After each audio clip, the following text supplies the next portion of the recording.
दोस्तों, CV education channel पर आपका स्वागत है। हम राजस्थान भूगोल पढ़ रहे हैं और राजस्थान भूगोल में राजस्थान की स्थिति और विस्तार हमने कंप्लीट कर लिया था और आज हम राजस्थान के संभाग पढ़ रहे हैं। इसके अंदर राजस्थान ज्योग्राफी में हमारे प्रस्तुत के सिलेबस के अनुसार जो यहाँ पर अर्थव्यवस्था वाले टॉपिक से, इकोनॉमिक्स वाले टॉपिक से वो हटा दिए गए हैं। लेकिन ये मत समझना कि राजस्थान इकोनॉमिक्स से क्वेश्चन नहीं आएंगे, लेकिन वो करंट अपडेट होकर आएंगे, क्योंकि करंट में दे रखा था कि राजस्थान की अर्थव्यवस्था उसमें, और ये नहीं कह रखा था कि अर्थव्यवस्था राजस्थान की आएगी करंट के अंदर या फिर अंतरराष्ट्रीय की, राष्ट्रीय की या राज्य के अंदर इकोनॉमिक्स के बारे में। लेकिन अर्थव्यवस्था से क्वेश्चन पूछे जाएंगे, लेकिन हमारे जो टॉपिक उसमें डीपली हम पढ़ रहे थे वो क्वेश्चन यहाँ से नहीं आएंगे।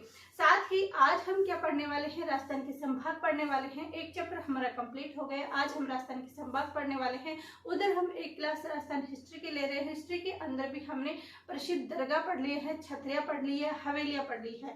3 टॉपिक वहाँ पर कवर हो चुके हैं। तो आई होप ये फटाफट से रिविजन और फटाफट से क्लास हमारी जरूर हो जाएगी।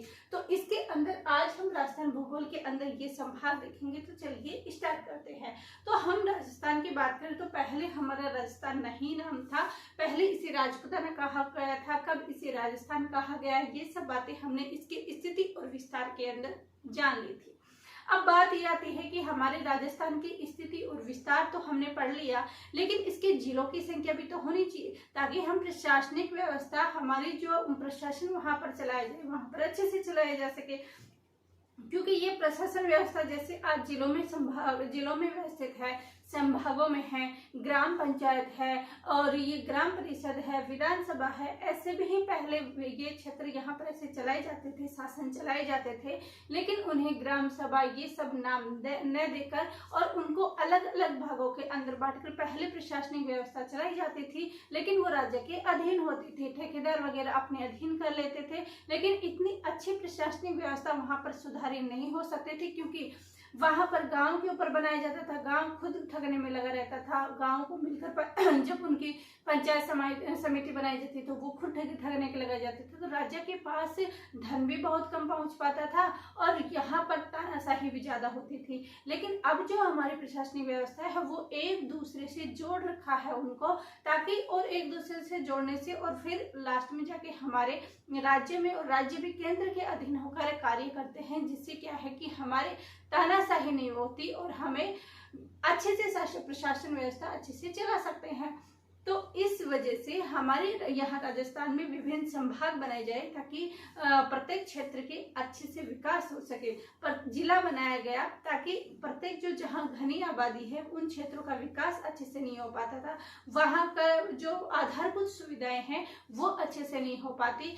लेकिन जब इन संभागों के अंदर और बढ़ा दिया जाएगा, जनसंख्या बढ़ रही है और हमारे संभाग बढ़ा दिए जाएंगे और जिले बढ़ा दिए जाएंगे, तो उससे क्या है कि छोटे केंद्र हो जाने से क्या है, वहां पर अच्छी प्रशासनिक व्यवस्था, अच्छा विकास, अच्छी आधारभूत सुविधा देने में क्या होगी, सुविधा होगी।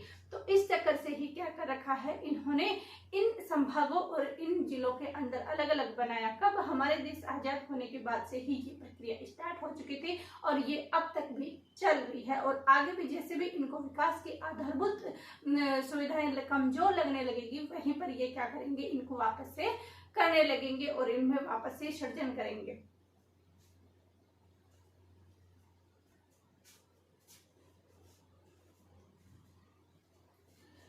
तो इन्हीं सब बातों को लेकर हम आज राजस्थान की बात करते हैं। राजस्थान को जब ये बात करते हैं कि राजस्थान शब्द को संवैधानिक मान्यता कब मिली थी, क्योंकि राजस्थान शब्द का उल्लेख पहले हो चुका था, कलम जेम्स टोड ने कर दिया था। उसके बाद हमारा जो राजस्थान का एकीकरण है उसके दूसरे और छठे चरण में भी क्या हुआ, राजस्थान के एकीकरण का नाम का उल्लेख था।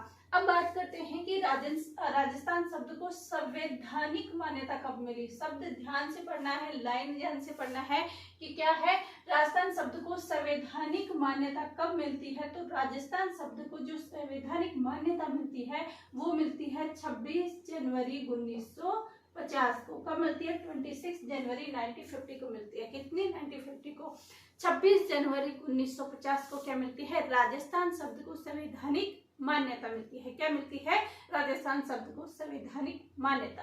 अब बात करते हैं कि राजस्थान का जो वर्तमान स्वरूप है, जो हम इस समय राजस्थान का जो वर्तमान स्वरूप देख रहे हैं वो कब आया था। तो राजस्थान की प्रक्रिया एकीकरण 1 नवंबर 1956 को पूरी हुई थी और उस समय हमारे जो सिरोही और देलवाड़ा के इधर वाले क्षेत्र थे वो कुछ क्षेत्र हमने लिए थे और कुछ एमपी से जो मंदसौर वाले क्षेत्र है वो हमने किसको दे दिया था, एमपी को दे दिया था। इस वजह से कुछ क्षेत्र हमने दिए और कुछ हमने लिए और वहां पहले केंद्र शासित प्रदेश से उपराज प्रमुख का भी पद था लेकिन वो सब हटा दिए, राज प्रमुख पद भी। तो ये सब प्रक्रिया कब होती है, 1 नवंबर 1956 को। कब होती है, 1 नवंबर 1956 को, 1 नवंबर 1956 को होती है। अब बात करते हैं कि राजस्थान के गठन के समय जिलों व संभागों की संख्या कितनी थी। अब यदि वर्तमान देखें तो धीरे धीरे इनमें क्या होता है, चेंज होता रहता है। अब बात करते कि जिस समय हमारे राजस्थान का एकीकरण हुआ था, जिस समय हमारे राजस्थान का सर्जन हुआ था, नामकरण हुआ था, इस समय जब हमारे राजस्थान का हुआ उस समय इनमें जिलों की संख्या कितनी थी, क्योंकि जिले बनाए होंगे, संभाग बनाए होंगे, तभी तो आगे की प्रक्रिया चालू हुई होगी। तो उस समय जो जिलों की संख्या थी, कब, राजस्थान के गठन के समय, उस समय जिलों की संख्या कितनी थी, तो जिले तो हमारे पास थे कितने, 25 और संभाग कितने थे, संभाग कितने थे, तो देखिए 25 जिले थे, तो 25 से हम 5 ले लेते हैं और 5 क्या थे हमारे संभाग, 5 क्या थे, संभाग। तो इसके अंदर हाँ यदि क्वेश्चन ये आता है कि राजस्थान के गठन के समय कितने जिले और कितने संभाग थे, तो राजस्थान के गठन के समय 25 जिले और कितने संभाग थे, 5 संभाग। कितने संभाग, 5 संभाग। अब ये बात हो गई। अब बात करते हैं कि 26वां जिला बना, 25 यहाँ पर हो गया था लेकिन 26वां जिला बना था, वो कौन सा बना था, तो 26वां जिला हमारा कौन सा बनता है, अजमेर। अजमेर पहले केंद्र शासित प्रदेश था लेकिन बाद में इसे क्या बना दिया गया, जिला बना दिया, किसको, अजमेर में। तो 26वां जिला हमारा कौन सा बन जाता है, अजमेर। अब नेक्स्ट बात करते हैं कि नए जिलों के गठन के लिए कमेटियां कौन सी बनाएगी, कि हमने ये नहीं कि हम ओनली अब जो 2022 के अंदर 17 मार्च 2022 को रामलुभाया कमेटी बनी थी उसके बारे में बात करने वाले हैं, जी बिल्कुल नहीं। जहां से हमारा राजस्थान का गठन हुआ था वहां से लेकर और अब तक कितनी कमेटियां बन चुकी है, यानी इन नए जिलों को बनाने के लिए कौन कौन सी कमेटियां बनी थी, तो उनको देखते हैं। तो सबसे पहले देखे हैं कि सबसे पहले जो कमेटी बनी थी वो कमेटी कौन सी बनी थी, उसी कमेटी के आधार पर क्या बना था हमारा, प्रतापगढ़ जिला। तो प्रतापगढ़ जिला बना था हमारा, 33वां बना था। लेकिन कैसे याद करें, पैसे प्रतापगढ़, पैसे प्रमेश चंद्र कमेटी, क्या, पैसे प्रतापगढ़, पैसे प्रमेश चंद्र कमेटी, पैसे प्रतापगढ़, पैसे प्रमेश चंद्र कमेटी, प्रमेश चंद्र कमेटी के आधार पर क्या बना था हमारा, प्रतापगढ़ जिला। जब ये जिला बना था तब यहाँ से बहुत ज्यादा क्वेश्चन पुटअप होते थे, हर बार ये क्वेश्चन देखने को जरूर मिला था। तो इसी के अंदर सबसे पहली कमेटी हम देख लेते हैं, प्रमेश चंद्र कमेटी। परमेश चंद्र जो कमेटी है ये बनाएगी, कब बनाएगी, 2008 में। और यहाँ पर इस कमेटी के आधार पर जो जिला बनता है वो जिला कौन सा बनता है, 33वां जिला बनता है और वो जिला बनता है हमारा प्रतापगढ़। कौन सा गढ़, प्रतापगढ़। तो इसको कैसे याद रख सकते हैं, प्रमेश चंद्र कमेटी और इससे कौन सी बन गई, प्रतापगढ़। पैसे प्रतापगढ़, पैसे प्रमेश चंद्र कमेटी के आधार पर 2008 में कौन सा जिला बना, तो वो जिला हमारा बना प्रतापगढ़।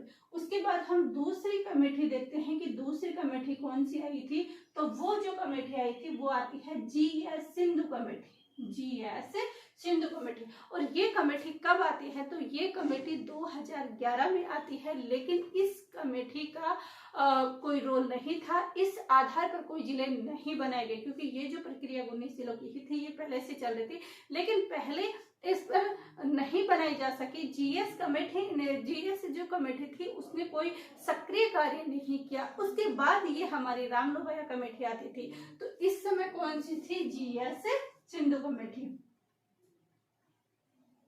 सिंधु कमेटी। और ये कब आती है, ये आती है कमेटी, ये आती है हमारी 2011 के अंदर।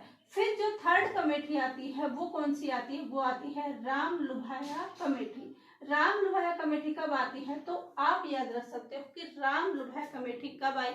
हमारा जो राम मंदिर है वो अभी बनाया गया और राम मंदिर बड़ा मंदिर था, तो बड़े जिलों की संख्या बनाएगी कितने, 19 जिले और 3 संभाग बनाएगी। तो ये कब आई थी, तो राम लुभाया जो कमेटी है वो आती है हमारी। इसका जो गठन किया था वो किया गया था 2022 को। कब, 2022 को।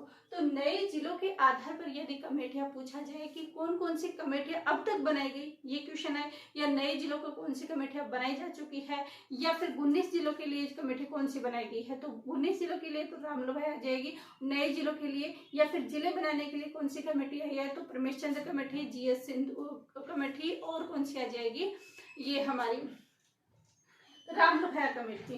कौन सी आ जाएगी, राम लुभाया कमेटी। तो ये जो कमेटियां हैं ये तीनों कमेटियां आ जाएंगी जो क्या है, नए जिलों के गठन से संबंधित है। उसके बाद करते हैं कि नए जिलों की संख्या कितनी है, तो नए जिलों की इसी राम लुभाया कमेटी पर बनाया गया। तो नए जिले कितने हैं, 19, और संभाग कितने बनाए गए, 3। और 3 जो संभाग है वो कौन सा है, वो है बांसवाड़ा, पाली और सीकर। बांसवाड़ा, पाली और सीकर, ये 3 संभाग है जो क्या है, अभी नवीन बनाए गए हैं। और जिले कितने हैं, 19। अब बात करते हैं राम लुभाया कमेटी का जो गठन है वो कब हुआ था, तो राम लुभाया कमेटी का गठन होता है कब होता है, तो इसका जो गठन होता है वो 21 मार्च 2022 को होता है। और जो इसने घोषणा की 21 मार्च को, तो इसका गठन हुआ था कि भाई इनको क्या बनाना है, नए जिले बनाना है। जब इसका गठन हो गया, 1 साल तक इनकी प्रोसेस चली, तो इन्होंने जो रिपोर्ट पेश की वो कब की, 17 मार्च 2022 को। कब की, 17 मार्च 2022 को। और जब इनकी कमेटी बन जाती है, जिले बन जाते हैं, उसके बाद इन्होंने घोषणा कर दी कि 19 जिले बनेंगे। लेकिन 19 जिले बनने के लिए रिपोर्ट भी तो पेश करनी पड़ती है। तो वो जो रिपोर्ट यानी जिनको इन्होंने अधिसूचना जारी की, वो अधिसूचना कब जारी होती है, वो होती है 6 अगस्त 2023। ये 17 मार्च 2023 है। वो अधिसूचना कब जारी होती है, तो वो जो अधिसूचना जारी होती है वो 7 अगस्त 2023 होती है। और फिर इनकी अधिसूचना प्रभावी होती है 6 अगस्त और 7 अगस्त को क्या हो जाता है, वो प्रभावी हो जाती है।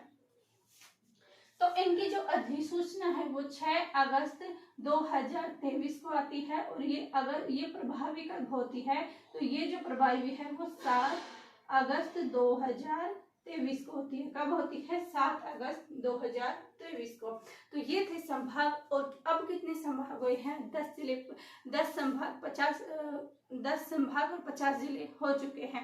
और अभी इनकी सीमांकन रेखाएं अभी तक भी तय नहीं है। अब से पहले जो एग्जाम आए थे वहां से इन नए जिलों से क्वेश्चन बाहर रखा गया। लगभग जो भी एग्जाम हुए हैं उनमें इन नए जिलों से आगे बाहर रखा गया। लेकिन आप वाले एग्जाम में बाहर नहीं रखा जाएगा, क्योंकि ये स्थिति और विस्तार वाला टॉपिक एक बड़ा आता है, उसके बाद ये विभाजन वाला आता है। बल्कि वो टॉपिक आपके ज्योग्राफी में नहीं है कि वहां से क्वेश्चन पुटअप होंगे। तो ये चीजें थी, आप इनको हल्के में मत लीजिए। एग्जाम एक बार होगी, लेकिन उसका जो रिजल्ट है वो आप पर बहुत ज्यादा प्रभाव डालेगा। इसलिए अच्छी बात है कि जो चीजें करंट में चल रही है उसको हमें पढ़ने में क्या जा रहा है। बाकी जो आगे चेंजिंग होंगे हम सारे चेंज देखेंगे, क्योंकि हम तो क्या है, तो क्या करना है, हमारा एक ही गोल है, वो है हमें एग्जाम पास करना। तो ये हमने पढ़ा कि राजस्थान संवैधानिक मान्यता 26 जनवरी 1950 को, वर्तमान स्वरूप 1 नवंबर 1956 को आता है। राजस्थान के गठन के समय जिलों की संख्या कितनी थी, 25, संभाग कितने थे, 5। 26वां जिला अजमेर बना। और नए जिलों के गठन के लिए कमेटियां बनी, परमेश चंद्र, GS सिंधु कमेटी और राम लुभाया कमेटी। राम लुभाया कमेटी का गठन 17 मार्च 2022 को होता है और उसने 21 मार्च 2022 को होता है। और उसने जो घोषणा की वो कब की, वो 17 मार्च 2023 को करता है। और अधिसूचना कब जारी की, 6 अगस्त को। और इसकी जो प्रभावी होती है वो 7 अगस्त 2023 को होती है। तो ये सब चीजें थी। नए जो संभाग है वो बांसवाड़ा, पाली, सीकर 3 संभाग बने हैं। तो ये होती है। कल की क्लास में हम लेंगे कौन कौन से संभागों के अंदर कौन कौन से जिले आते हैं और कौन कौन से संभाग के अंदर कितने जिले, और सबसे ज्यादा कौन से हैं, सबसे कम कौन से हैं, किसमें 3 जिले आते हैं, किसमें 5 जिले आते हैं, किसमें 7 जिले आते हैं। तो ये सब चीजें कल, और कल इस संभाग वाले टॉपिक करके उसके बाद परसों से हम इसका राजस्थान का भौतिक विभाजन स्टार्ट कर देंगे। आई होप ये चीजें आपको क्लियर हुई होगी। क्लियर हुई है तो लाइक कीजिएगा, शेयर कीजिएगा एंड ज़्यादा से ज़्यादा सब्सक्राइब कीजिएगा। यदि आप इस चैनल पर नए हो तो अभी सब्सक्राइब कीजिएगा और जिनको आवश्यकता है वहां तक इस वीडियो को पहुंचाएगा। आप सभी का धन्यवाद। Thank you.